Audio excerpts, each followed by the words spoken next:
ये उस समय की बात है जब अब्राहम अपने सारे घराने के साथ हरान देश में रहता था। तब एक बार परमेश्वर यहोवा ने अब्राहम से कहा, हे अब्राहम, अपने देश और अपनी जन्मभूमि और अपने पिता के घर को छोड़ उस देश में चला जा जो मैं तुम्हें दिखाऊंगा, और मैं तुझसे एक बड़ी जाति बनाऊंगा। मैं तुझे आशीष दूंगा और तेरा नाम बड़ा करूंगा, और तू आशीष का मूल होगा। जो तुझे आशीर्वाद दे उन्हें मैं आशीष दूंगा, जो तुझे कोसे मैं उसे शराफ दूंगा, और भूमंडल के सारे कुल तेरे द्वारा आशीष पाएंगे। तब अब्राहम ने परमेश्वर की इस आज्ञा के अनुसार अपनी पत्नी सारा और अपने भतीजे लूत को लेकर हारान देश से निकल गया। फिर जब अब्राहम कनान देश से निकलकर कनान देश में आया, तब अब्राहम अपने परिवार के साथ शकेम में, जहाँ मोरे के बांज वृक्ष हैं, वहाँ रहने लगा। तब यहोवा ने अब्राहम से कहा, हे अब्राहम, ये देश मैं तेरे वंश को दूंगा। तब अब्राहम ने वहाँ पर यहोवा के लिए एक वेदी बनाई और वहाँ परमेश्वर के आगे प्रार्थना की। फिर कुछ समय बाद देश में अकाल पड़ा। तब अब्राहम अपनी पत्नी और लूत को लेकर मिस्र देश की ओर चल पड़ा। फिर जब अब्राहम और उसका परिवार मिस्र देश के पास पहुंचा, तब अब्राहम ने रुककर सारा से कहा, देख, मैं जानता हूँ कि तू एक सुंदर स्त्री है, इसलिए यदि वो तुझे देखेंगे तो कहेंगे कि ये तेरी पत्नी है। इसलिए तू उनसे कहना कि मैं इनकी बहन हूँ, ताकि तेरे कारण मेरे प्राण बच जाएं। फिर जब अब्राहम मिस्र में आया, मिस्रियों ने सारा को देखा और कहा, ये अति सुंदर है। तब उन लोगों ने फिरौन के पास जाकर उसकी प्रशंसा की। तब सारा को फिरौन के घर पर रखा गया। फिरौन ने सारा के कारण अब्राहम की भलाई की, और अब्राहम को बैल बकरियां और दास दासियां और ऊँट दिए गए। फिर यहोवा ने फिरौन पर अब्राहम और उसकी पत्नी के कारण बड़ी बड़ी विपत्तियां डाली। तब फिरौन ने अब्राहम को अपने पास बुलाकर कहा, तूने मुझसे क्या किया है? तूने क्यों नहीं बताया कि ये तुम्हारी पत्नी है? तूने क्यों कहा कि वो तेरी बहन है? मैंने उसे अपनी पत्नी बनाने के लिए लिया, और अब तू अपनी पत्नी को लेकर यहाँ से चला जा। तब फिरौन ने अब्राहम और उसकी पत्नी सारा और उनकी सारी संपत्ति समेत वहां से विदा कर दिया। फिर अब्राहम मिस्र से निकलकर कनान देश के दक्षिण में रहने लगा। फिर एक बार अब्राहम के चरवाहों और लूत के चरवाहों के बीच झगड़ा हुआ। तब अब्राहम ने लूत से कहा, देख, सारा देश पड़ा है, और तेरे और मेरे बीच और तेरे और मेरे चरवाहों के बीच कभी झगड़ा ना हो, इसलिए तू इस देश में कहीं भी चला जा। तब अब्राहम का भतीजा लूत सदोम नाम के नगर की ओर चला गया, और इस तरह वो दोनों अलग हो गए। फिर उन दोनों के अलग होने के बाद यहोवा ने अब्राहम से कहा, देख, जिस जगह तू खड़ा है और जितनी भूमि तुझे दिखाई देती है, वो सब मैं तुझे और तेरे वंश को जुगों जुगों तक दूंगा। फिर यहोवा ने अब्राहम से कहा, अब्राहम, मत डर, तेरी ढाल मैं हूँ।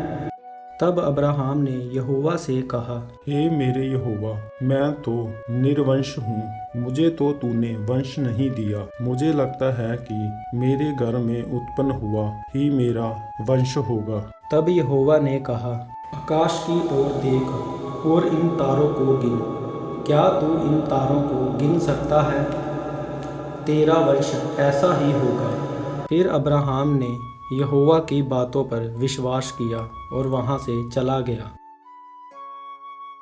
फिर जब अब्राहम को कनान देश में रहते हुए 10 वर्ष हो चुके, तब एक दिन सारा ने अब्राहम से कहा, देख, यहोवा ने तो मेरी कोख बंद कर रखी है, सो मैं तुमसे विनती करती हूँ, तू मेरी दासी के पास जा, और संभव है कि मेरा घर उसके द्वारा बस जाए।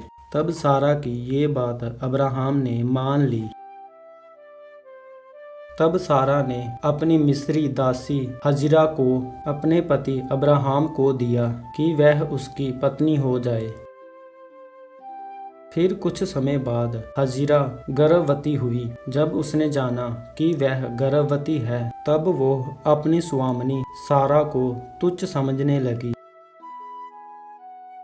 तब सारा ने अब्राहम से कहा, मैंने तो अपनी दासी को तेरी पत्नी कर दिया, पर जब उसने जाना कि वह गर्भवती है, अब वो मुझे तुच्छ समझने लगी है, सो यहोवा तेरे और मेरे बीच में न्याय करे। तब अब्राहम ने कहा, देख, तेरी दासी तेरे वश में है, जैसा तुझे भला लगे वैसा ही तू उसके साथ कर। तब सारा उसे दुख देने लगी और वह उसके सामने से भाग गई।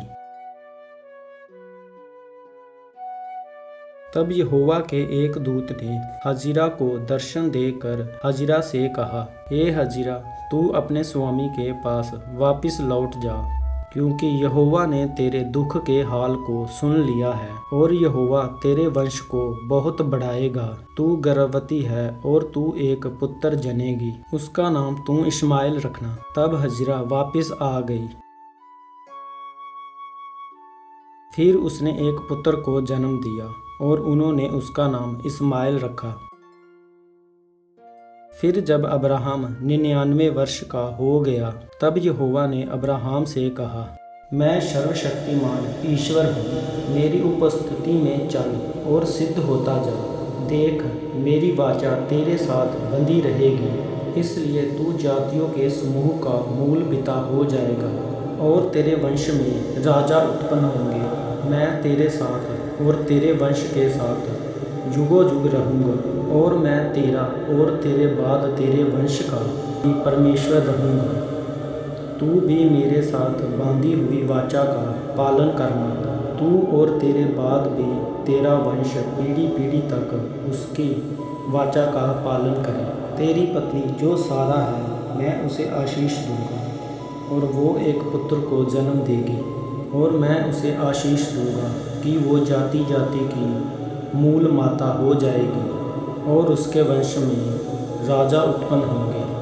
तब अब्राहम मन ही मन में मुस्कुरा कर कहने लगा कि क्या 100 वर्ष के पुरुष के भी संतान हो सकती है, और सारा जो 90 वर्ष की है, क्या वो पुत्र जनेगी? फिर अब्राहम ने परमेश्वर से कहा, हे मेरे प्रभु, तेरी दृष्टि में इस्माइल बना रहे, ये भी बहुत है। तब परमेश्वर ने अब्राहम से कहा, निश्चय तेरी पत्नी सारा के तेरे द्वारा एक पुत्र उत्पन्न होगा, और तू उसका नाम इसहाक रखना, और मैं उसके साथ ऐसी वाचा बांधूंगा जो उसके पश्चात उसकी वंश के लिए युगों युग की वाचा होगी। इस्माइल के विषय में भी मैंने तेरी सुनी है, और मैं उसे भी आशीष दूंगा, और उसे फलवंत और अत्यंत ही बढ़ा दूंगा।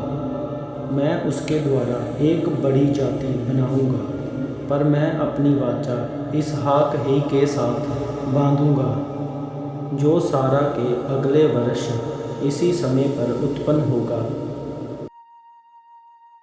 तब अब्राहम ने देखा कि उसके तंबू के पास 3 पुरुष खड़े हैं। अब्राहम ने उन्हें देखा और उन्हें मिलने के लिए दौड़ा, और उनके पास जाकर भूमि पर गिरकर उन्हें धन्यवाद किया और उनसे विनती की, हे प्रभु, यदि मुझ पर आपकी दृष्टि हो तो मैं विनती करता हूँ कि अपने दास के पास से चले ना जाना। मैं थोड़ा सा जल लाता हूँ, और आप अपने पाँव धोकर इस वृक्ष के नीचे विश्राम करें। मैं आपके लिए रोटी ले आऊं और आप उन्हें खाएं, और फिर यहाँ से आगे बढ़ें। तब उन्होंने अब्राहम से कहा, जैसा तू कहता है वैसा ही कर।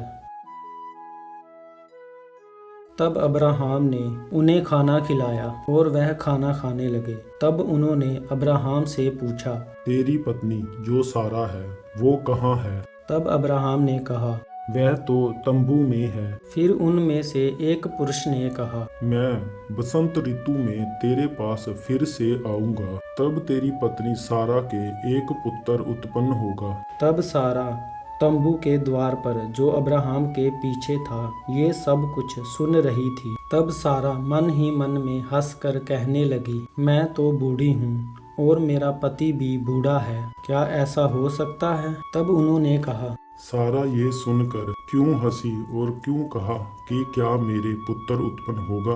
क्या यहोवा के लिए कोई काम कठिन है? तब सारा ये कहकर मुकर गई कि मैं नहीं हंसी। तब उसने सारा से कहा, नहीं, तू हंसी तो थी।